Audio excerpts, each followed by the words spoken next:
Hey folks, this is the Alex Morgan Show. I will be your host, Alex Morgan, and a lot of going on today. And after James Comeys firing, there's been a lot of Democrats going off.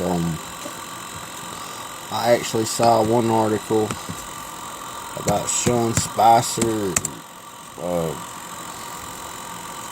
losing it. I actually heard something about he may be leaving the White House. I don't know if he's being fired. He's going to step down. I don't know the exact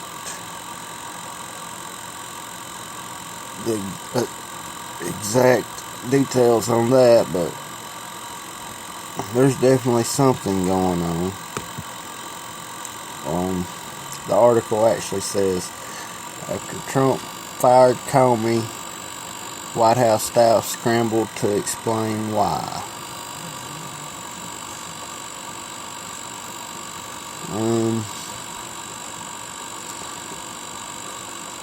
That's one of the articles I was looking at. That was from the Washington Post. But today's show, I wanted to go into the reason of why that James Comey was fired. I mean, I'm really not sure if all of you know why that he was fired. You should, unless you're the way that they think you are and you have the memory of a goldfish. I mean, the reason, there are lots of reasons why, actually. One thing that's been revealed in the past couple of days is he was expanding a Russian probe against the investigation of Donald Trump and his ties to the Russians. I mean, yeah, that's a good enough reason right there to get rid of him. James Comeys should have done his job, folks. In my opinion, he was put into office so he could ignore what was going on in the country when it came to radical Muslims and Homeland Security. He was put in on September 4th of 2013 by President Obama. He was the 7th director of the FBI. He served a total of 3 years, 8 months, and 5 days, or 1,343 days, or 32,232 hours, or 1,933,920 minutes, or 116,035,200 seconds. Now, in that elapsed time, there were exactly, let me check my notes here.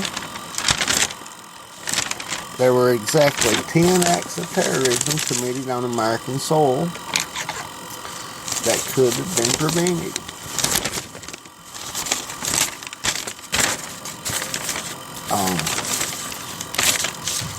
There were lots and lots of people that died, and him and the FBI could have stopped it many times. They were alerted to the subjects, or the whatever you want to call it, the defendants, or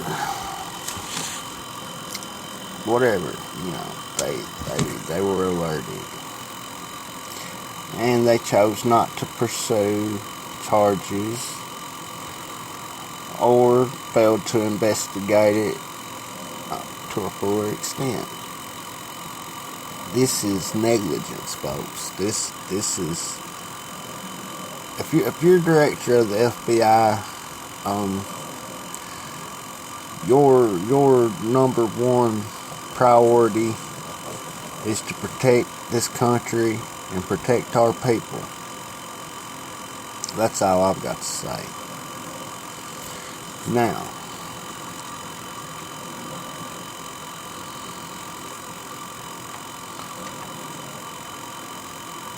oddly enough,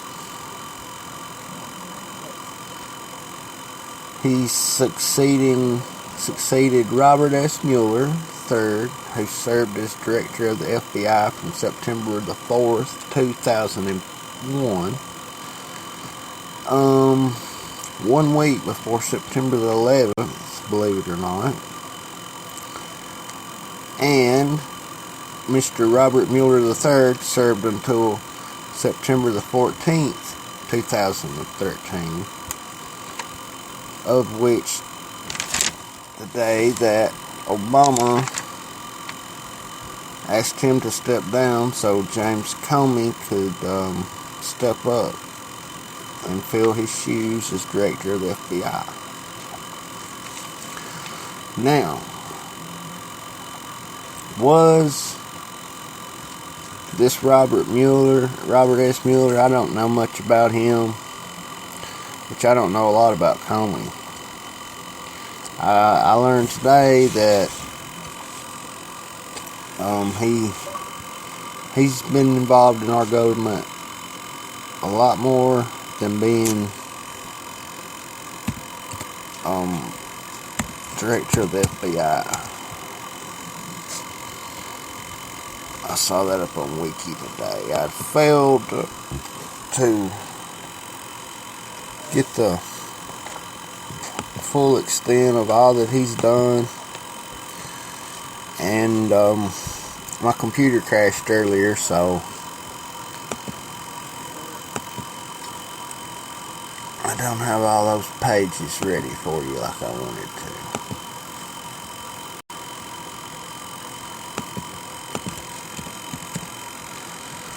So I apologize for that. But back to September the 4th, 2013. I'm gonna look into this Robert S. Mueller a little bit more later, but for now, we're just going to focus on James Comey and all the acts of terrorism that happened on his watch.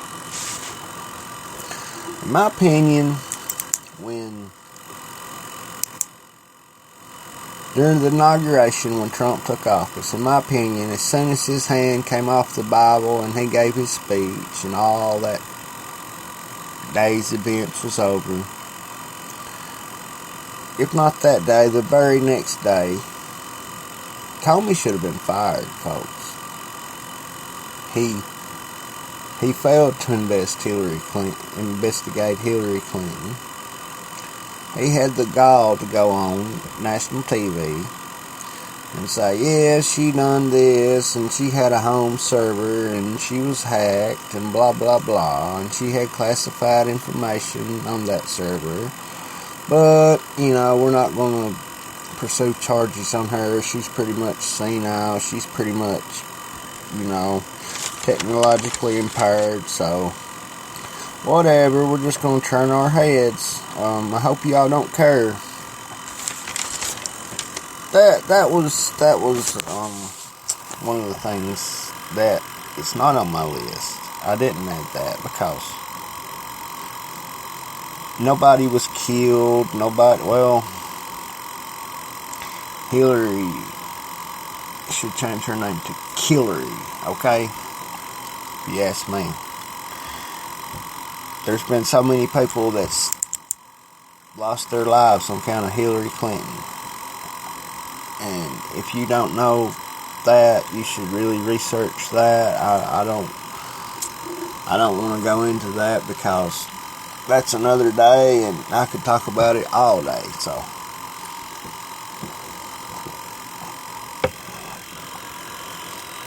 But our story starts off September 24th, 2014. Exactly 20 days after he took office, I guess. No, hold on. He went in 2013.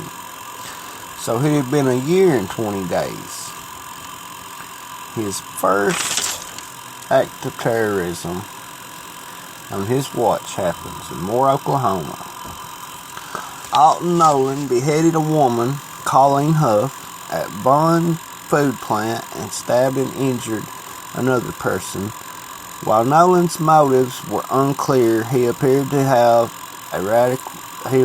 be a radical Muslim who was obsessed with beheadings. Okay, the second incident happened in Queens, New York on February the 24th, 2014. 1 month to the day after our prior incident. Zell Thompson, a self-radicalized Muslim who injured 2 police officers with a hatchet before being shot dead by another policeman. Okay. Later on, our third incident happened in December on the 20th day of that month, 2014. This took place in Brooklyn, New York. Ishmael something Brinsley, excuse my slaughter of that individual's name or individuals that might share that name, but I'm not a good foreign person name reader. I can't spell their names, I can't pronounce them. But anyway, Mr. Brinsley shot and murdered 2 police officers, execution style. His Facebook featured jihadist posts and had links to a terror-linked mosque. Our fourth incident took place May the 3rd, 2015 in Garland, Texas, when 2 men shot up the Curtis Culwell Center in Garland, where a Muhammad cartoon contest was taking place, and were killed by an off-duty police officer. ISIS claimed responsibility for that attack.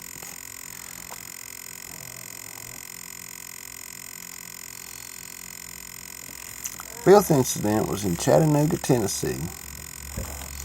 Later on that summer, July 16, 2015, committed by Mr. Mohammed Youssef Abdulaziz, shot and killed 4 Marines and a sailor at a military base in Chattanooga, Tennessee. Was believed to have been inspired by ISIS. And if my memory serves me correctly, this was the same incident that involved the soldiers that were shot and killed on the military base, where they weren't allowed to carry guns. Don't quote me on that, but I think that was the same incident. Our sixth incident takes place in San Bernardino, California, December 14th, 2015. Syed Farouk and